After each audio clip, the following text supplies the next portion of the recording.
the names of. Well, when we did the Roadrunner and how, Oh, and how the and Roadrunner. Dr. McCall and I had a, Well, it was Roadrunner or Aztecs. well, or Sidewinders were in there too. Oh, okay, in the very beginning. I yeah. remember thinking hearing about Sidewinders and thinking, yuck, who wants? Yeah. Yeah, well, and Of it course, ended there were up being, Sidewinders everywhere then, well, so, and you it know. ended up Oh, being we're the rolling. opposite colors. It was supposed to be Aztecs with the red and the gold, Right. and Well, Roadrunners with the blue and the beige, and then they got flip-flopped. Well, just to go back to the very beginning where it started, I remember in the student union that we gave every student that came through there a paper to put down what they would like as a mascot and what colors they would like. And when we got through, we counted them. We had 9 different mascots that we came up with. You know, the Jackrabbits, the Roadrunners, the Sidewinders, the Aztecs. I don't remember all of them. And what we did then is took, of the 9, 4 of the most popular ones that we had the most of. And I remember counting them with Skip. And we counted them, we did that. Then when it came down to colors, of course, the red and the white and the blue and the white were the most dominant. So we ended up with 3 different color combinations that we put on our final ballot. And then the Roadrunner won, and the Scarlet, was it Scarlet and Gold? Is Scarlet. that what they called it finally? I think Scarlet and Gold. That was what was picked. And they wanted the gold to be desert sand, which they finally changed to. Now, when we got the Roadrunner, we all said, where are we gonna get the artwork for that? And I said, it's real easy. Let me call Walt Disney, because I thought Disney owned the Roadrunner at that time. So I called, and Dr. McCall says, you don't just call Walt Disney. And I said, yeah, you do. You know, I'm 19 years old and got all the guts in the world, and I said, hell, I'll call anybody. Are you kidding me? And I still will. So I called Disney Studios, and I got a hold of his secretary, and she says, he's not available now, but if you call back tomorrow morning at 10 o'clock, I'll have Walt talk to you. I said, okay. So I called back the next morning at 10 o'clock, and I get a hold of her, and she's, hold on a second. He goes, hi, this is Walt. I said, hi, this is Pete. He goes, Pete from where? And I said, Pete Anderson from College of the Desert. And we've honored Disney Studios by picking something that you have as our mascot. And he said, what's that? And I said, we would like to honor you with this. And he said, well, what is it? And I said, it's the Roadrunner. He says, young man, I don't own the Roadrunner, but I know who does, and I can handle it for you. And I said, Mr. Disney, whatever it takes, we'd love to have artwork from that. And turns out the 2 fellows that made the Roadrunner and the Coyote, Wile E. Coyote, are Chuck Jones and Michael Maddox. And that was all owned by Looney Tunes. But Disney had a piece of Looney Tunes. He says, will all your sales of that, and this is where you came in, will the sales of that on shirts, hats, all of that, where will that money go? And I said, the money will all go back to the student body. He said, if you have the president of your college write that letter and explain that's where the money goes, then I will get Looney Tunes to approve you. And I said, Mr. Disney, where do I send the letter? And he gave me all the information. Well, I took it into Dr. McCall. Dr. McCall says, Pete, you're the biggest BS artist in this school. I don't believe that, but I'll write the letter. Well, he did, and he showed it to me before, and I said, that's it, send it. And as you may remember, about 2 weeks later, we got a box filled with all the artwork for the Roadrunner. How And so neat. that's where that came from. One, Do you- go I ahead. was just gonna say, do you think we realized that we were kind of on the ground floor of, I mean, it was the first year of the Very- college, and there yeah. were no traditions, there was nothing. And we had to step over, because they were still pouring the aggregate, Concrete, yeah. concrete, and the workers were there, and they'd grumble and stand Yeah. aside so we could go from the student union to our classes. Yeah. And, I There mean, were it's just amazing. Just that- under 700 of us to start, wasn't it? I think so. Just under 700. Well, and then the tagline, to go back on your Roadrunner and the colors, as it turned out, the red and gold represented one color from each of the 5 high schools that were coming into the district. Correct. The community college district. Because all 5 high schools had one of those 2 colors But as their remember, school there were only color. 3 high schools then. No, well, there were 3, but there were also Yucca Valley and 29 in Correct. that original Right. group. Original group, yeah. Yeah. Yeah. And Yeah, then that's right, Palm Barb, I'd Springs, forgotten that part Coachella, of it. That's and correct. Indio. Well, Yeah. now, help me refresh my memory. We worked on the student body. Our job was to write the constitution for the student government. Correct. And I know we had a faculty advisor, but I Dr. Impekoven. was that our advisor? Howard Okay. Impekoven. That's how we got to know him. Right. And And he loved his scotch, as I did. well, and he was we shouldn't be talking about this, but Oh, he was okay.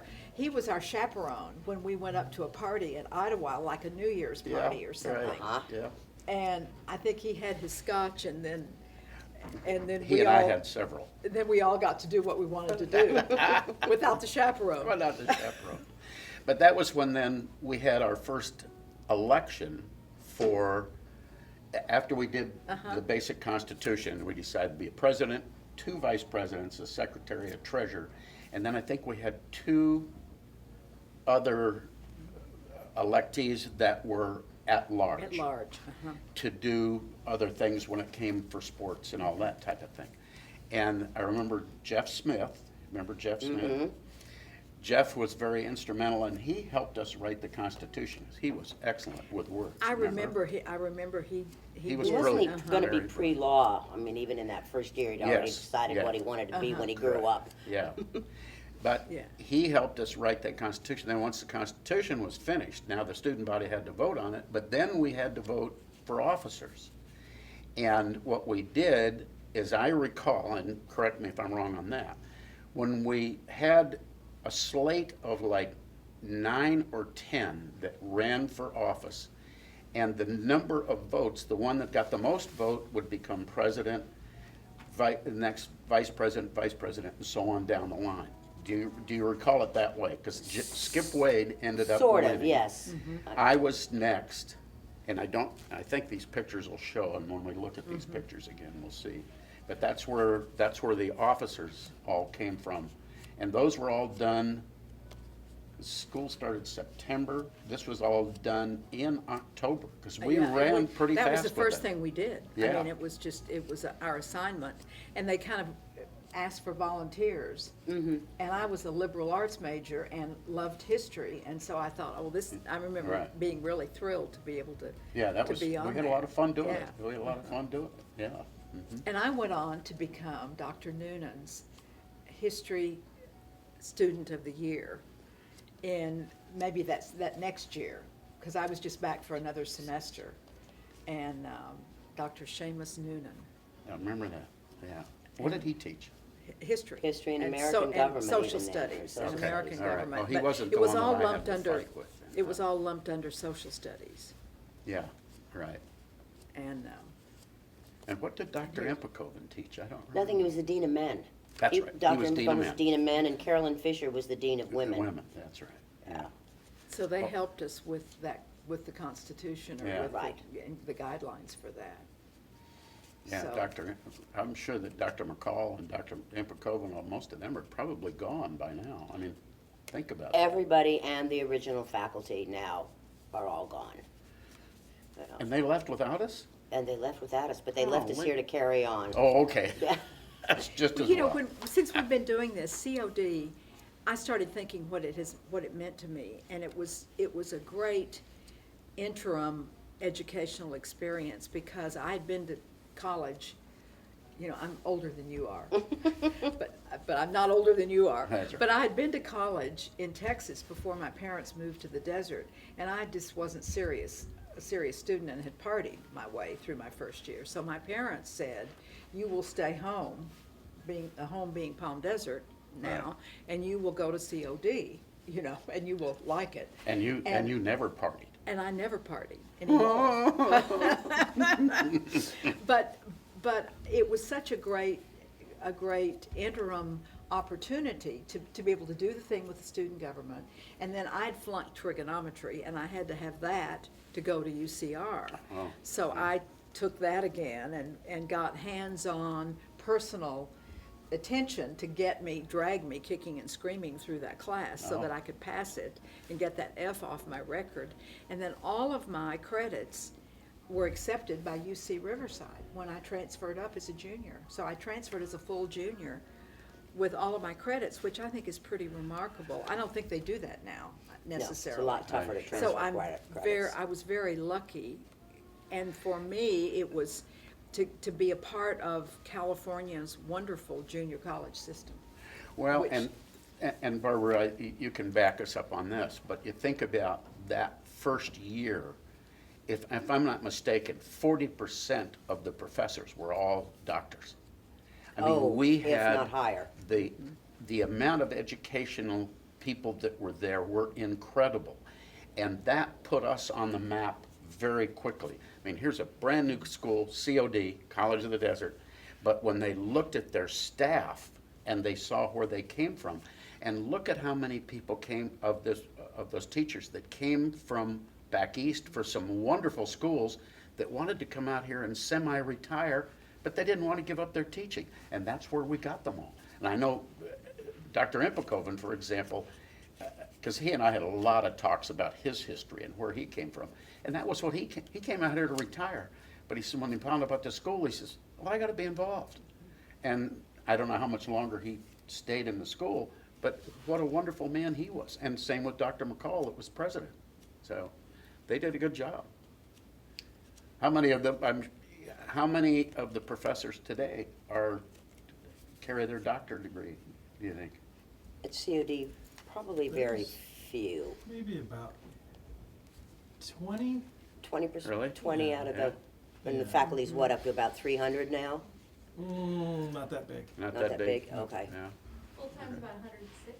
Yeah. How many, 160? Am I right about the 20? 106 full-time? Oh, 106 full-time. The percentage of PhDs? Yeah. I don't know.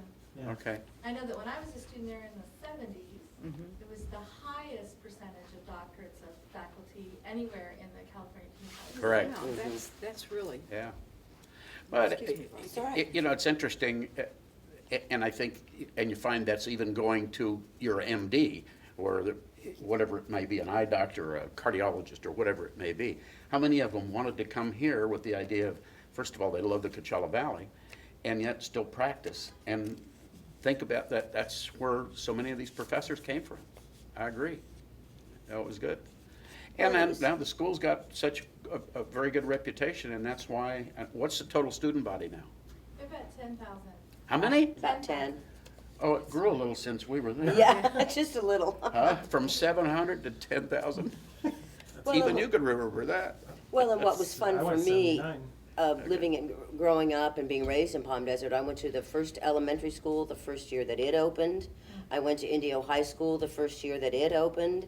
And then I went to College of the Desert the first year that it opened. All right. And then finished my education at a school that had only been open about 7 or 8 years when I went on to college. So it was kind of, the beginnings and the fun that we all had in the starting part of, to become part of history now. We look back and think, well, we you know- should have remembered more about what we did and when and why and who. and I remember taking 2 classes that I would never have taken anywhere else, I don't think. One was archery. I mean, do you remember archery? Yes, I do. Yes. Yeah. It was I where the loved parking lot archery. is now. Yeah. Where the parking Where lot the is park, now. the archery field. Yeah. And then the other was tango dancing. Oh. I mean, we had some dance teacher that taught us to tango. And I danced with some big tall guy, and I loved it, I mean, it was just a great opportunity. But there's the dancing. With the dancing, yeah.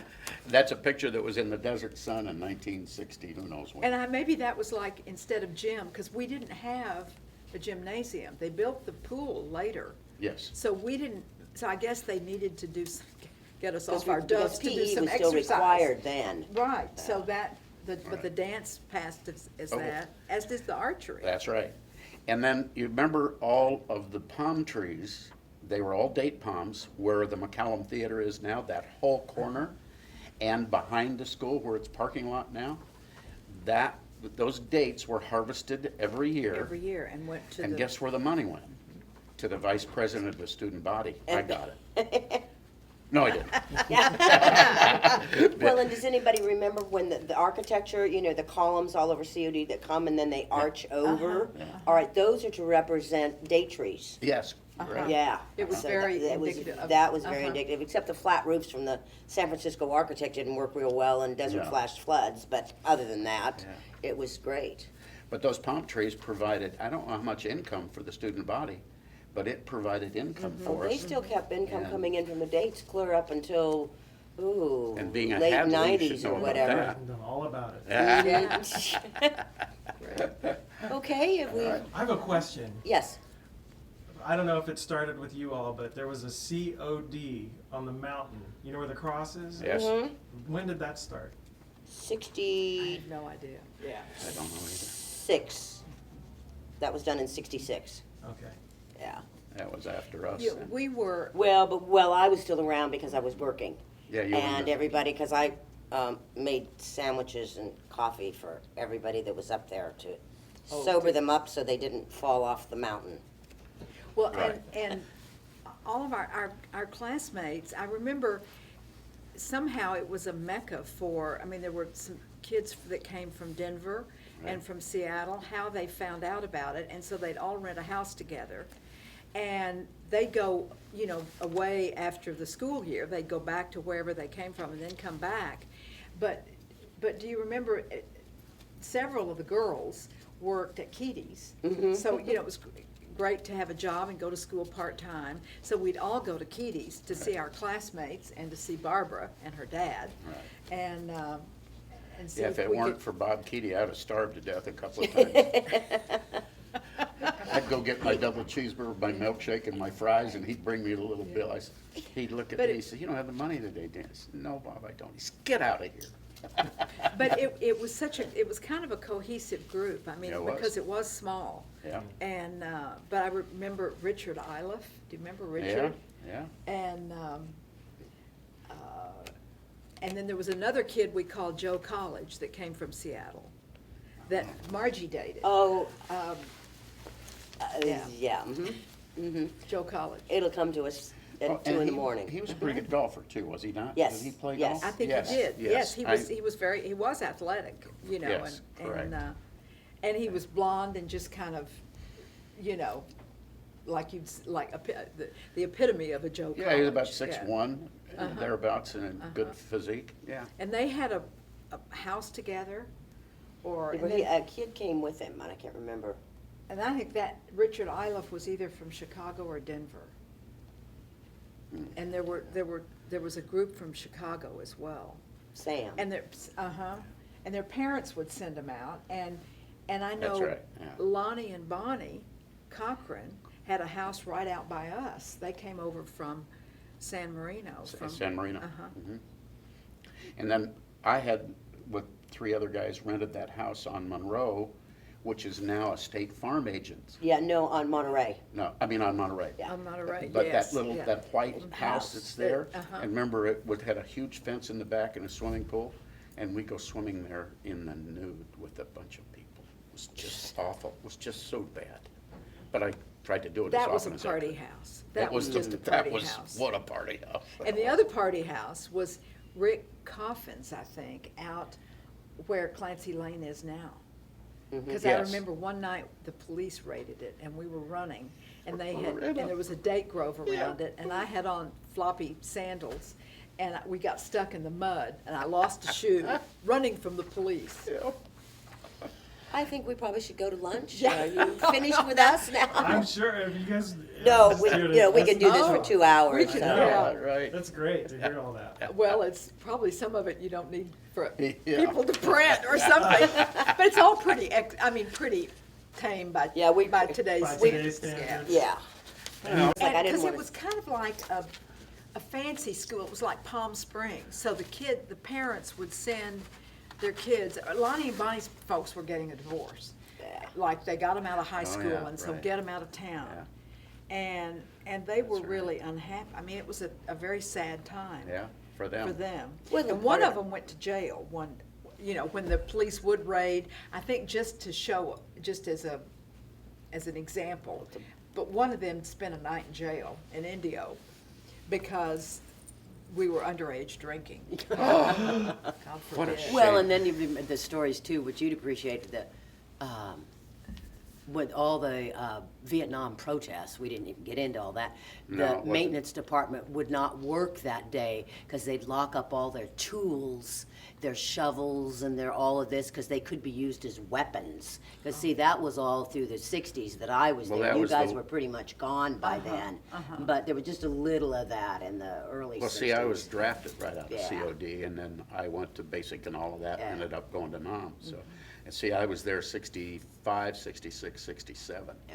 But when I came back, that's when all the protests were taking yeah. place. Yeah. I remember getting off the airplane in Palm Springs, the old wooden airport. Yes. And carrying a lady that was sitting next to me, who was in her 90s, carrying her bag off for her. And as I'm getting close to where the people were waiting for us, there were people throwing tomatoes and, you know, heads of lettuce at me and calling me a baby killer. And I didn't want this little lady to get hit, so I saw her people standing waiting for her, and I called them and gave them the bag so she could get away from me. And my dad, you can imagine my dad. My dad says, "Well, let's go get him." I said, "Dad, just Yeah, let it just- alone. yeah, Let it leave it alone." lay, Yeah. yeah. So, Yeah, those were some. but that was my first coming back to the States after being gone that long, and I didn't realize how severe it was. So, And I was teaching then at That's Palm right. Desert Middle School, because Yeah. I went on and got my degree in You're history off. and then came down. oh, You can leave if you want. Okay, I need to go into the luncheon because I need to speak to someone. So, okay, all right. all right, let's go. Yeah.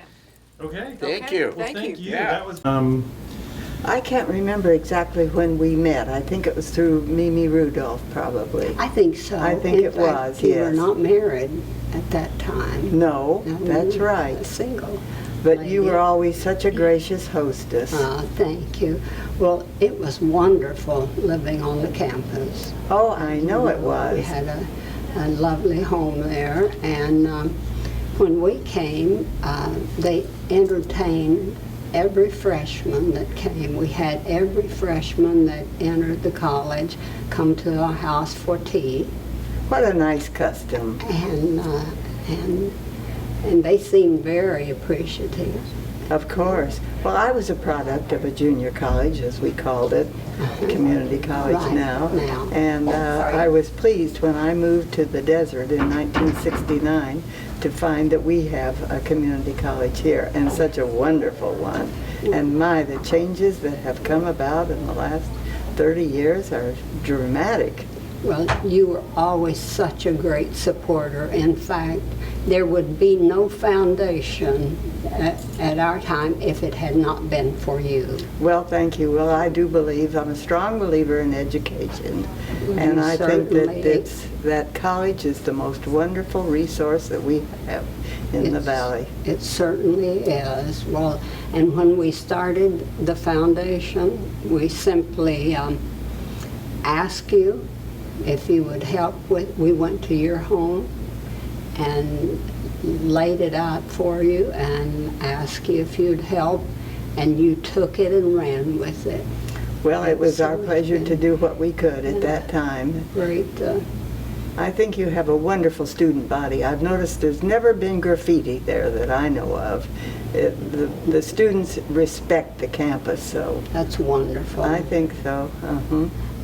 We had a wonderful group of students, of course, when we were there. Yes. And we were able to meet most of them at that time. I'm not sure what the enrollment was now. Oh, it's impressive now. Yeah, I think. Well, the first 2 years that I was the president of the newly formed auxiliary, I had all the meetings on campus, and I asked a department head to speak at each one so that we would know what was happening in that area. wonderful. I thought it was important that people come to see the campus. Oh, absolutely. Once they've seen it, then they know what we have. That's right, and are willing to support it. Yes. Well, we tried to have as many community people in our home as we could, and of course my husband worked very hard at starting the foundation and very hard at starting the McCallum Theater. Oh, yes. When they abandoned it, he picked it up and became president and worked very hard to bring it to fruition. Yes. And I think the college still gets a rent from the McCallum Theater I every think year. so. And I believe it's supposed to revert to the college one day. It is. Yes. At that time, I think in 99 years. Yeah. Time passes, That's though. how it's been a long time Yes, since I I've should been say. here. And I'm sorry that the home is no longer used. Well, it is used as an office for the auxiliary, not the auxiliary anymore, they're the academic angels. I see. And Oh. for the alumni association. Oh, good. And they use the boardroom. Uh-huh. I see. So it's still, but it would be nice if it were the residence again. It would. But I guess that day has passed. I guess. More things change, the more they stay the same or That's something. But as you say, we met through Mimi Rudolph. And I believe she so. was certainly a great supporter of the college. Yes, she was. She was very fond of you. Yes, he was a wonderful person. When you first, when your husband first became president, what was Palm Desert like? What was Palm Desert like? There wasn't too much here, quite a lot, but there was not a stoplight between Sunrise in Palm Springs and Monroe and Indio. And of course, it was just 2-lane. And lots of changes, of course, and lots of changes at the college, but all for the good. I think so too. Mhm. The important thing is getting people to see what's on the campus. That's it. That's it. It's an eye opener to see the wonderful buildings that they have, and it's just a marvelous school. But we were fortunate to, at that time, we had a lot of prestige among the people because we were the only college. And we got a lot of help from Frank Sinatra and from Bob Hope and Claudette Colbert, just a lot of the movie people.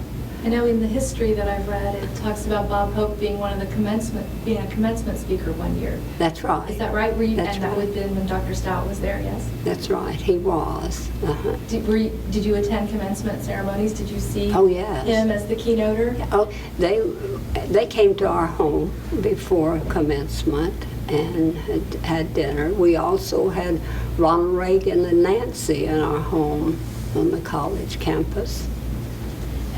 And the Reagans came to the campus for what reason? To speak. We Oh. asked them to come and speak at the college. Oh, to talk to the students. And they, actually it was to speak to the community as well as the students. So it was an open presentation that you held at the college? Yes, I see. yes. And we just had a lot of people in our home. Ernie Hahn and his wife, we came to our home and we had not met them before, but Claire Burgess told us the McCallum needed someone like that. So we called and asked them to come to our home and for dinner one night. And I was dreading to meet them, because not dreading to meet them, but I hadn't met them. And I opened the door and put out my hand to shake hands with her, and she said, "Oh, no, I just polished my fingernail." So that broke the ice right there. But anyway, he, after dinner, he said to my husband, "Well, Dr. Stout, why did you ask me here? I know there's something." And so Byrne laid out the McCallum situation, and when they started to leave, he said, "I'm with you all the way," and he was. He carried through. That's fabulous. Now you said do you remember how many students were on campus You said you probably knew all of them. You know, I'm sorry I didn't. I don't know, but we did have every one of them in our home.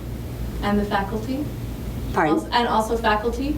Yes, oh yes, every Christmas and more we had a tea and had them in our home.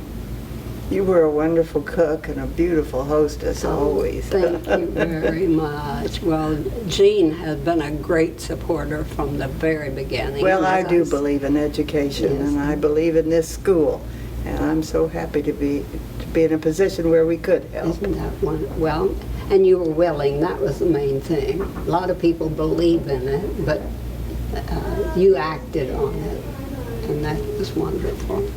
Ladies, I thank you so much. Jan has given me the high sign that All I need right. to get you in. System herself, and one of our very first founding president, and an amazing, dynamic, and one of the coolest women I know, Jeane Hilb. Thank you.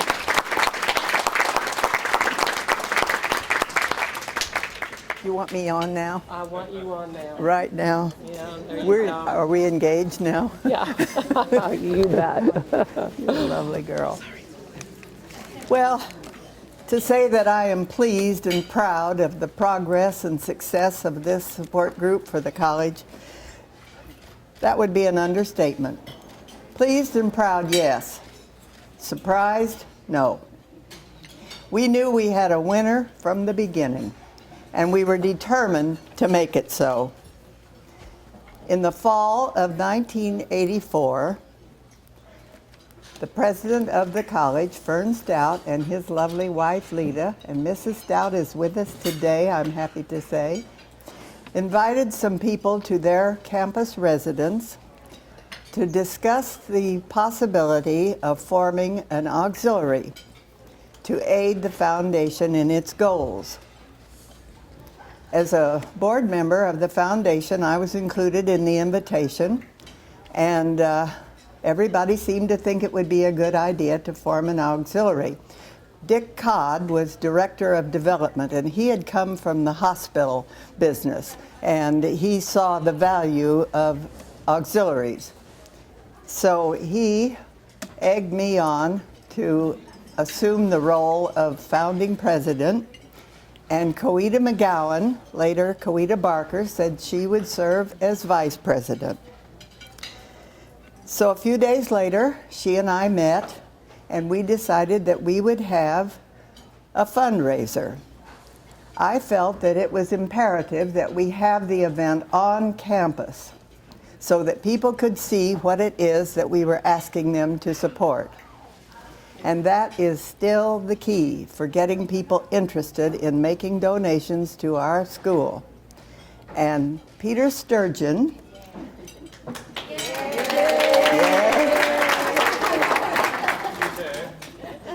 guides a very informative and fun tour of the campus. And Peter, I'm very liberal in offering your time and talents for anybody who wants to take that wonderful tour. So we decided we would have an event on campus. We sent out invitations for a brunch to be held on Sunday, St. Patrick's Day, March 17, 1985. We had a beautiful day. We set up long tables on each side of the Fountain of Knowledge. Incidentally, that fountain hadn't worked in years, and my husband got it up and working. So we had a beautiful day. The fountain was working, long tables with buffets on each side. We had music. Rose Beal, who was the head of Bullocks, was one of our founding members, and she had a big stage installed in front of the library, and she staged the most wonderful fashion show, both men and women. It was a very successful event, and that formed our initial membership, was established from that day. The first 2 years that I served as president, I held meetings on campus. We met in the lecture hall, which is now the Pollock Theater, and I invited different department heads to speak to inform us about their area of the instruction on campus. Rose Beal, head of Bullocks, she proved to be a wonderful benefactor. A year or so later, she gave us some, not distressed, but overflow merchandise from Bullocks. And Coeta and I set up a little area on campus, outdoors, and we sold everything. It was blouses and shirts and blue jeans and shoes and household items. We sold everything. Well, we did that a couple of times, and then we decided that we would ask the Alumni Association to become involved. You know where this is leading. They did, they still are. That was the beginning of the street fair that is so profitable and so popular.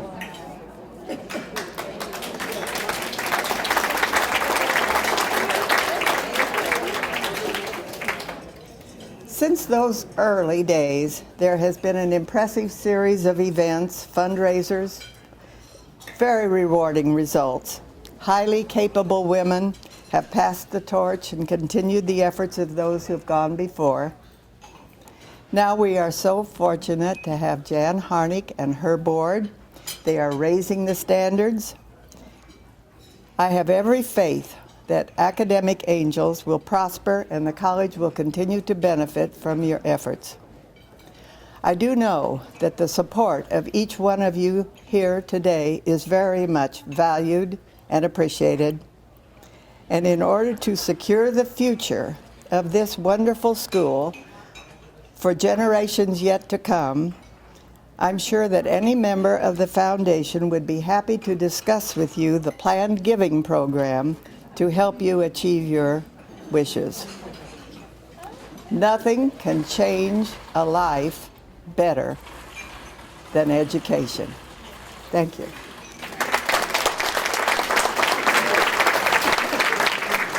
Thank you.